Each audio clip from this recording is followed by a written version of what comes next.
好，Hello 大家好啦，咁我係花火啦。咁今日呢條片其實就講緊一啲玩數碼暴龍啦，會自己買嘅一啲嘅Frame-made 即係民間自製嘅一啲嘅配件或者功能機咁樣樣嘅。咁而家大家畫面上面見到嘅呢一部咁樣嘅機啦，就叫圖鑑機啦，或者英文咧就叫 Digimon Pico Terminal 啦。咁香港好多時候啲人都會講另一個名就叫咩 DT 小幫手嘅，但係我又覺得名呢樣嘢嘅用翻最正規嘅嗰個講法會好啲咁樣樣嘅。咁講翻呢部機係咩功能啦？咁其實佢有好多唔同嘅即係啲機啲 function 嘅。咁而家開緊機啦，咁我略略講下啦。咁你可以用佢嚟連接嗰個民間自製嘅一個遊戲 online game 啦，叫 Digimon World 嘅。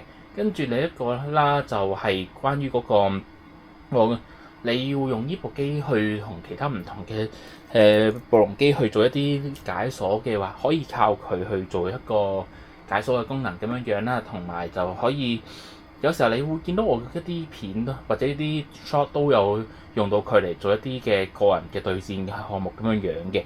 咁先由嗰個解鎖嘅項目講起先啦。咁其實大家都會見到佢有好多唔同嘅功能啦，係啦。咁呢度就係嗰個解鎖嗰個系統嗰度啦，有分幾種啦 ，WiFi、Serial 啦，跟住 Punchback 嘅。咁 WiFi 同呢個咧，其實就講緊一樣嘢，就係其實咧國外好多人咧，其實都整咗一個網站出嚟啦。其實就係可以俾你用呢部機連上去嗰個網站嗰度，咁就可以去做好多唔同嘅解鎖嘅功能啦，或者係一啲唔同嘅機，即係唔同機去 support 咁樣樣嘅。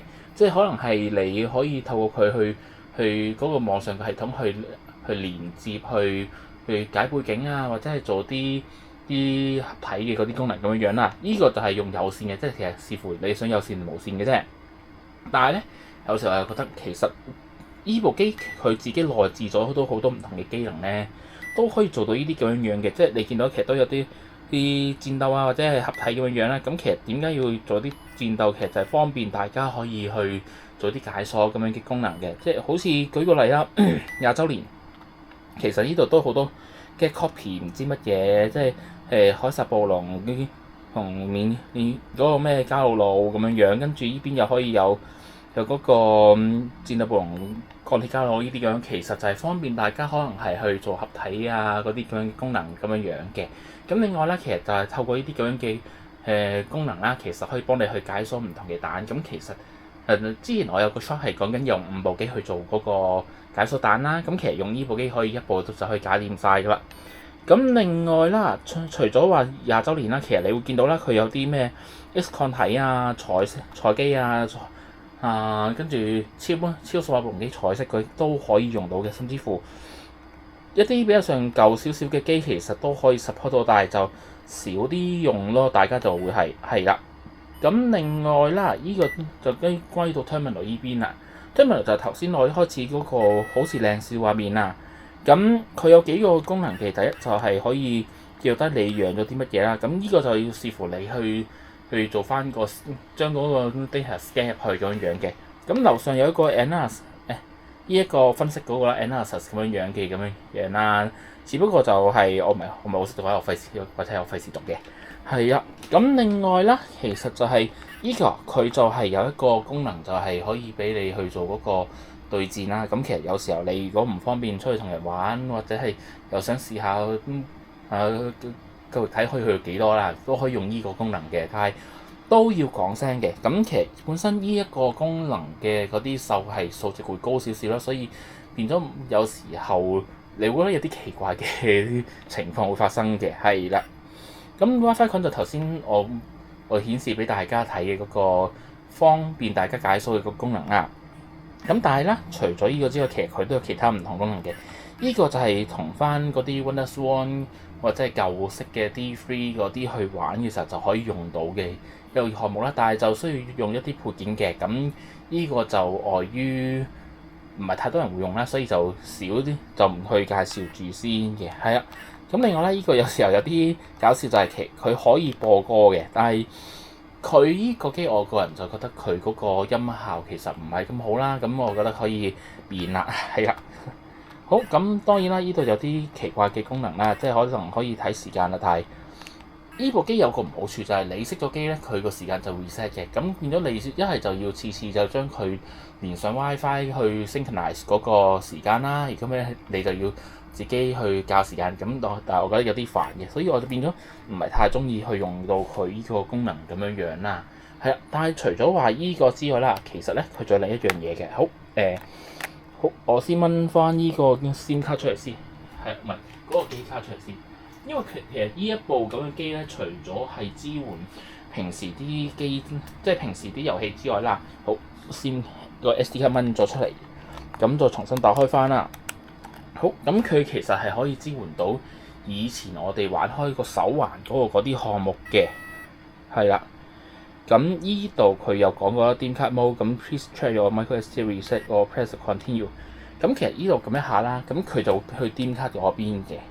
咁 DIM card 講緊啲乜嘢？其實就係可以俾你去做翻嗰個功能上面咁樣嘅，即係去玩手環嘅嗰啲卡咁樣嘅，即係例如讀卡啊，跟住如睇下嗰啲解鎖啊嗰啲，其實係全部都係透過依部機都可以搞掂到嘅。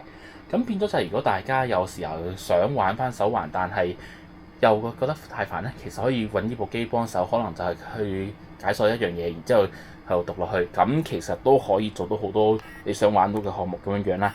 咁當然啦，佢可以俾你轉翻 WiFi con 嗰邊去做翻嘢又得嘅，係啦。咁其實依邊都可以做翻嗰啲 punchback 嗰啲啦，所以變咗其實就係睇你係想點樣去使用呢一部機咁樣樣咯。即係例如我自己，我有時係想有翻自己，即係因為我主要係玩啲育成機嗰啲嘅，咁手環就冇玩咁滯㗎啦，都唔知去邊添，的確係。所以變咗就係會依個位就係大家睇下你視乎你係想做邊一樣嘢去決定買唔買呢部，因為其實就算冇呢部機，大家都可以玩得開心嘅。只不過係呢部機嘅好處同定位其實就係在於，如果你自己一個人啦，咁又好難去出去同人玩咧，咁其實就可以整呢部機嘅。咁呢部機其實就係可以網上買啦，咁又或者係可能就係揾人訂做都得嘅。咁其實香港又有人整啦，咁其實國內都會有人整嘅。咁睇你視乎邊個位置方便你咁樣樣啦，係啦。因為有時候香港嗰邊我又覺得有時係慢少少嘅，咁但係嗰邊有個唔好處就係佢嘅顏色可能都會少啲，因為你見到我呢部啦，其實個顏色係真係 tailor made 到嘅。咁國內嗰個就係一係白一係黑嘅啫，咁自己決定咯，我會咁樣講嘅。咁另外就係，如果你係平時係好多部機嘅話，咁其實都可以未必需要用到呢部機嘅。咁呢部機係 for 大家如果淨係得一部機，即係每次出新機都淨係買一部嘅話，可以用呢部機可以解鎖好多嘢咁樣樣咯，係咯。咁之後如果再有其他新嘅一啲自製嘅嘢啦，或者係可能係平時大家玩開嘅嗰啲嘅工具啊，咁我都會介紹俾大家咁樣樣啦。咁大家有興趣都可以而喺下邊 comment 嗰度留個 message 俾我啦。咁有興趣而我又有嘅，咁都可以拍俾大家介紹下嘅。咁都講埋啦。咁其實呢條片出街其實應該勁多人喺度玩緊嗰個彩色嘅 DRS 嘅。咁我其實有訂啦，但係我又覺得唔使咁急住話玩邊部玩嗰部，因為其實最緊要玩呢啲暴龍機最重要啦，其實都係自己開心嘅啫。咁其實如果你係真係見住人哋又有，跟住你又一定要追住去玩或者去買嘅話，咁我就覺得唔係一個令你舒服咁樣去享受數碼暴龍呢一個 IP 嘅一件事咯。所以變咗就係我就照翻自己步伐啦，我訂咗嘅，但係我就未去攞，就係咁樣嘅啫，係咯。好，咁條片暫時去到咁多先啦，之後有新嘢嘅都會同大家分享一下嘅，係咁先啦，拜拜。